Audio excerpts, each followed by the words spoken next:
Please like and subscribe. Hello, Shola. Shola, I was just saying before we started recording, when the Meghan Harry documentary was going to drop, I was like, we have to have Shola. No one else will do.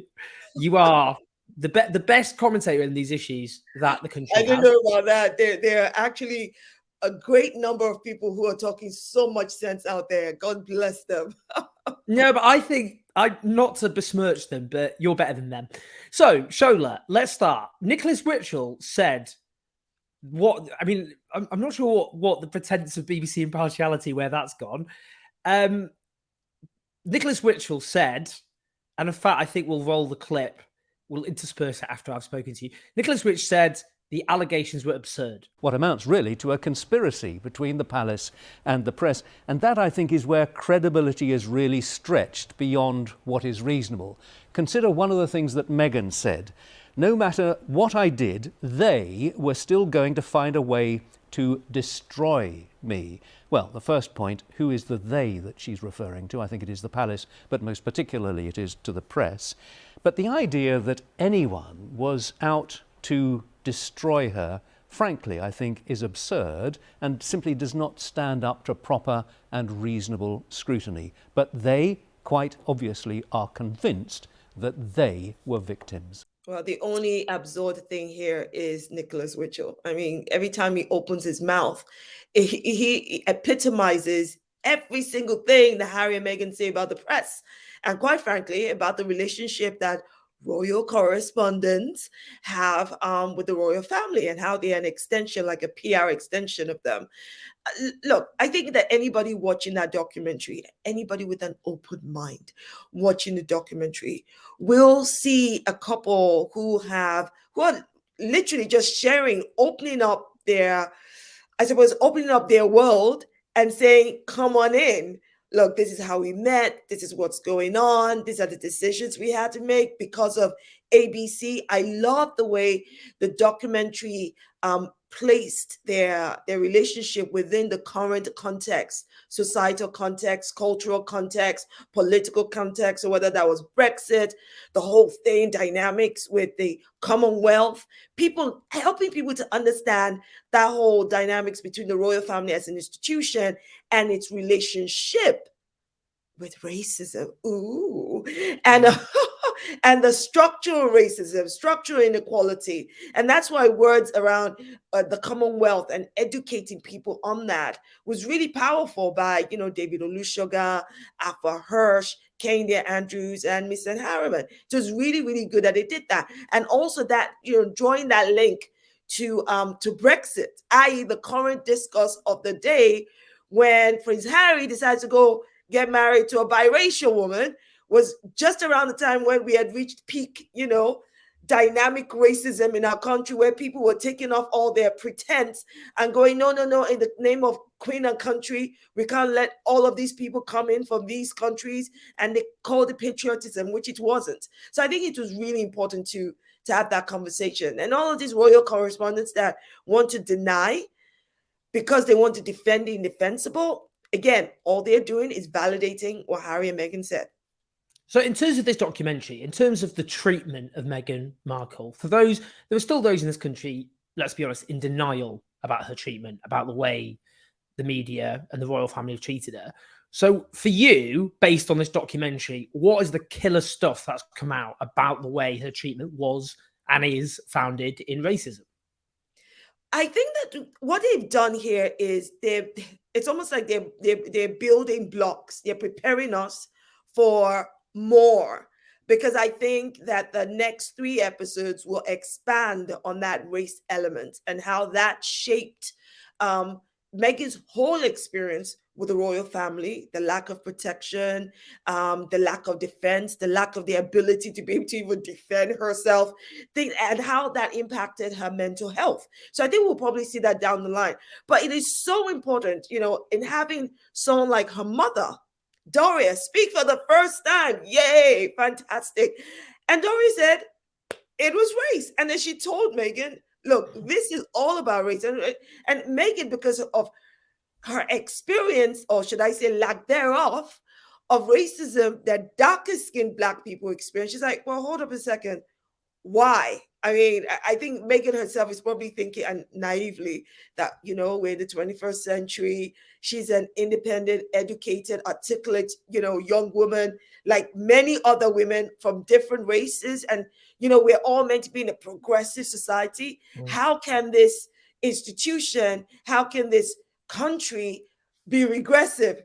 I don't think Meghan did her homework, but like she said, a lot of the things that happened to her, she was in shock about, right? And I'm not talking about things like curtsying to the queen. I mean, I don't blame her. Nobody goes around curtsying to anybody else. So properly curtsying and doing things like that are things that you either YouTube, Google, or somebody teaches you how to do it. That wasn't the problem. The problem here was because of her experience and because of what I call the royal family's depraved indifference to the racist coverage she had. This definitely opened her up to more racism, because by doing their usual stiff upper lip after allowing a lot of this racist coverage to go on, it meant that Meghan could not even protect herself. I mean, look at that. An example is the story about Meghan making Kate cry. Of course, using the angry black woman racist trope about Meghan, right? And when Meghan then comes out during the Oprah interview to say, I didn't make Kate cry, Kate made me cry. And in all of that, she was not able to come out and say, that's not true, I didn't do that to Kate. And Kate didn't come out to say, oh, hold up, people, actually, I am the one that made Meghan cry. So all the royal family did with their treatment was amplify the toxicity of the inequality, the oppression, the harassment, the racism, the sexism, the bigotry that she was experiencing. That right there was just downright racist. So one of the arguments Prince Harry made was that he would say, look at how she's being treated. And then they would say, well, look, others have had to go through this too. And his point in response was, but this is different because there's a race element, and the monarchy did not understand that. So what does that tell us about the institution of monarchy? That when it comes to, basically, they didn't understand the significance of racist treatment rather than, say, standard, newspapers and paps or whatever running after you. Okay. I think you're being very kind, Owen, when you said they didn't understand. I think they understood perfectly. I think they knew exactly what was going on. After all, they have eyes to see, ears to hear. They also understood the impact of it. What they did not want to do different is make her special because of the special mistreatment she was getting. And I think James O'Brien hit the nail on the head on one of his monologues. There was envy, and I think that comes into it as well. And I think we saw a lot more of that envy after they got married. It makes no sense to me. And I said this during one of my, I would not say heated, I would say passionate. You're always passionate, never heated. And when I said, listen, I do not understand how the Queen, as a grandmother, right? As a grandmother, could not protect her grandson from the absolute racist, negative coverage that was so unnecessary. They had enough power to do this, Owen. I know for a fact that they have enough power to do this because they have enough power to secure themselves exemptions from every other law that you and I will be found guilty of. You're telling me that they couldn't rein in the press and say, no, that's wrong. You can't do that. Slow it down. Stop this. I asked this of somebody else. Since Camilla got married to Charles, I personally, in all of the years, until maybe just recently, did not see a single negative coverage about her. I'm not talking about before Diana's death or after Diana's death. I'm saying after they got married, nil point, nada, crickets. Don't tell me they don't have the power. They do. They just did not want to use it to protect her. So today's front pages, The Sun, Harry the Nasty, The Daily Express, so hurtful, royals deeply upset by Harry's slurs, Daily Mail, palace angry at the assault on the Queen's legacy, Daily Telegraph, Sussex's TV show claims are a direct hit on late Queen's legacy. What does that, let's place that in the critique of put that in the context of their critique of the British media. What's your take on the response of the British media, given they're not bystanders in this who are just impartial observers. They're actually in the dock of this documentary. So given that, what do you say about the coverage? First of all, to the British media, cry me a river, okay? I think what they are trying to do here, we know that they've got a vested interest in trying to deflect and distract the public, and they're doing it wonderfully, if I may say so, with their headlines. Note how they are not focusing on the on the points that Harry raised about exploitation and bribery within the media and the relationship between the media and the royal family. They're not focusing on that. What they've done is to reframe the narrative and make this all about the queen and her legacy. I'm like, oh no. And then I have to go, why do you people do this? I'm trying to be kind and nice and measured. And then you get me to come out here and have to shut you down. The queen is dead. Every single time. Is she? I don't think they know. Somebody needs to send them the memo. Sorry, all right? wow, that's a big revelation to throw into this show. Every single time is, but the queen just died. She's still dead. 10 years from now, but the queen, she's still dead. And you know, wherever she is, she's not queen anymore. Death is a leveler. So please, let's just, I think the media is definitely trying to pull at people's, their heartstrings and pull at the deference and affection they had for the queen. There is nothing Harry said that in any way bashes his grandmother's legacy. If anything, what he was doing is the right thing to do. He's part of that family. And he's saying that it is his duty. It is his duty to call out when something is wrong. I mean, why would you want anyone to be silent? Look, if Harry said nothing, he would be benefiting from the very system that you and I know, quite frankly, is not working. And it benefits the few, to the detriment of the many. So I think people, look, he is doing nothing wrong against the queen. But you know what? If that is what will get people out of their beds, get them out of their comfort zone, get them to engage in, social discourse about the relevance of the royal family, about actually the intricacies of power, the imbalance of it, then, hey, I don't care. Let's do this. Let's have this conversation because Shola is ready. But I'm not going to sit back and be tolerating the deflection and the distraction as though one is stupid. I really want us to stop acting stupid.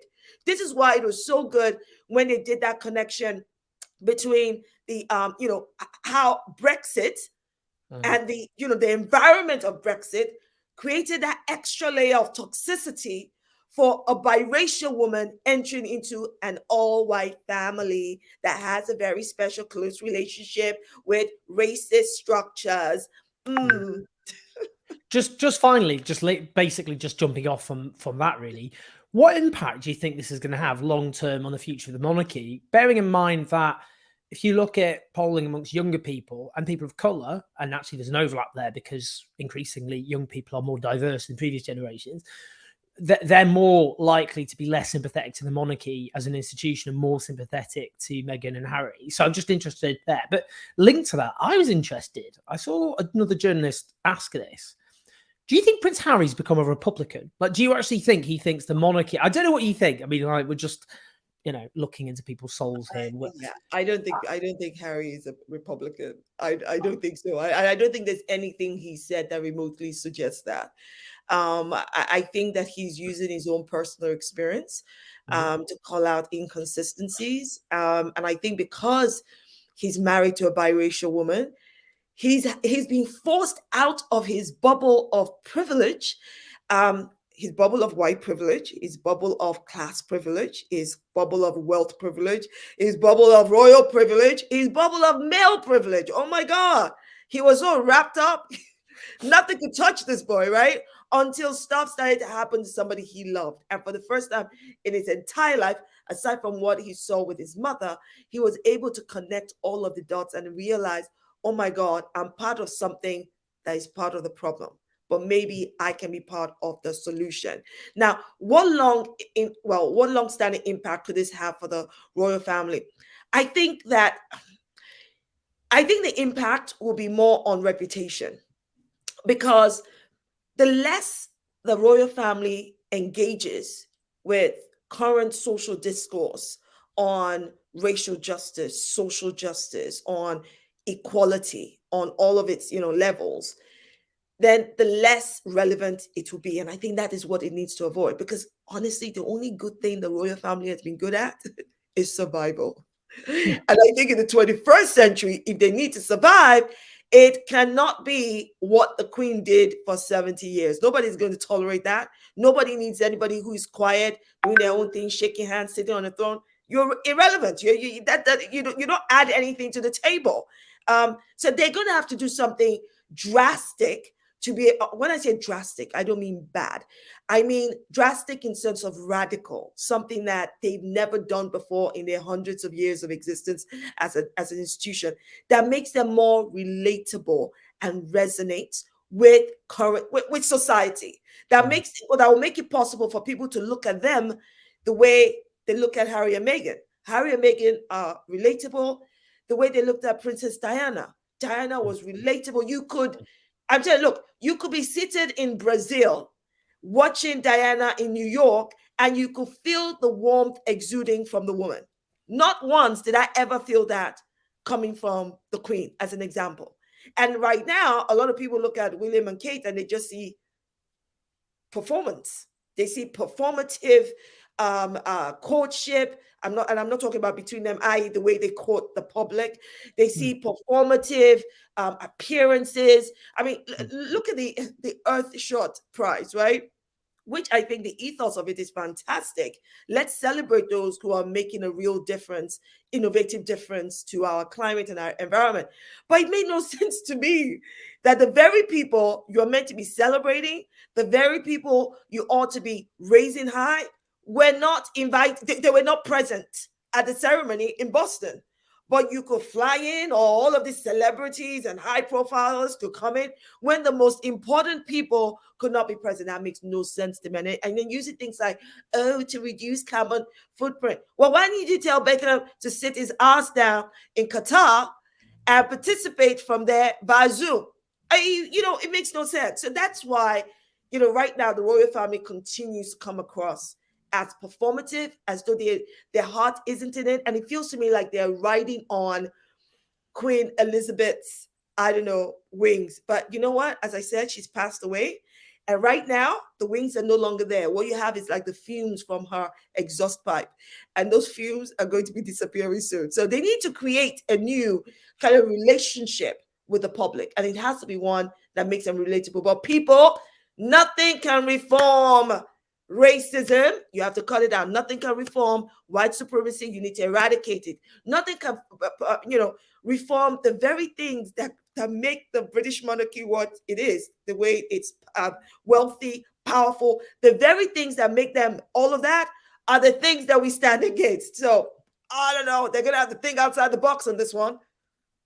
Dr. Shola, a tour de force, as I would expect. Absolutely riveting stuff, as always. Do get Dr. Shola's book, by the way, which, if you're watching this, is behind her. It's This Is Why I Resist. There it is. So do make sure you get a copy. And also, obviously, follow Dr. Shola on social media, and also on lots of TV shows like The Jamie Vine Show, which I also, as many of you know, appear on. Dr. Shola, thank you so much. Do like and subscribe. And we will be hearing lots more from Shola across many different platforms in the coming weeks, I'm sure. Lots of love, Shola. Thank you.